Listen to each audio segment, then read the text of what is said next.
Hey guys, welcome back to my channel. তো এখানে আমরা দেখতে পাচ্ছ আমরা রাস্তায় আছি, আমরা যাচ্ছি আমার বাড়িতে।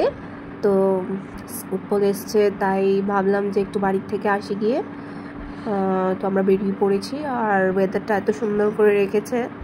আকাশটা দেখো, আকাশে মেঘ কালো কালো, খুব ভাল লাগছিল। আর তখন না, যখন একটু হাওয়া থাকে আর মেঘলা থাকে, বাইকে ঘুরতে কিন্তু ভীষণই ভালো লাগে। কার কার ভালো লাগে জানাবে, আমার কিন্তু ভীষণ ভালো লাগে যখন মেঘলা করে রাখে। বৃষ্টি ভালো লাগে না, আমার মেঘলা ওয়েদার ভালো লাগে। তারপর বাড়িতে গিয়ে স্কাই চিপস নিয়েছে দোকান থেকে, এই যে দেখো খাচ্ছে চিপস।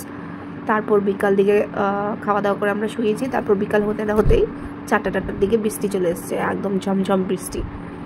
এই এত সুন্দর লাগছিল বৃষ্টি। আমাদের উঠোনে একটা কাঁঠাল গাছ আছে, কাঁঠালটা খুবই মিষ্টি, একটা খেয়েছি এবার গিয়ে।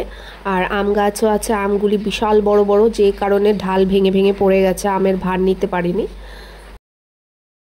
আগরতলা থাকলে কোথায় এরকম বৃষ্টি এনজয় করতে পারি, ঘরের ভিতরে সব বন্ধ করে বসে থাকতে হয়। এখানে যেহেতু বারান্দাটা খোলামেলা আছে, তাই এখানে দাঁড়িয়ে আমরা এনজয় করছি, স্কাই দেখছে। আর আজকে বিকালে আমাদের বাড়িতে গেস্ট আসবে, আর সেই গেস্ট হয়েছে আমার সখী, আমার বান্ধবী। ওদেরকে বলেছি আসার জন্য।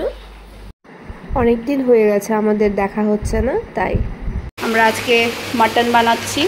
তো এখানে গরম মশলা গুঁড়ো করে দেব, গরম মশলা। আর এখানে অলরেডি মাটন বসিয়ে দিয়েছে।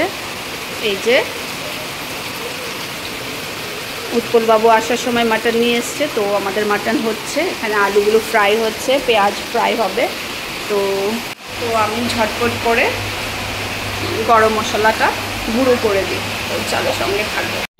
এই যে আমার বান্ধবী চলে এসছে, আমরা দুই বান্ধবী বসে একটু চা খাচ্ছি। তো ব্লগটা ভালো লাগলে সাপোর্ট করো।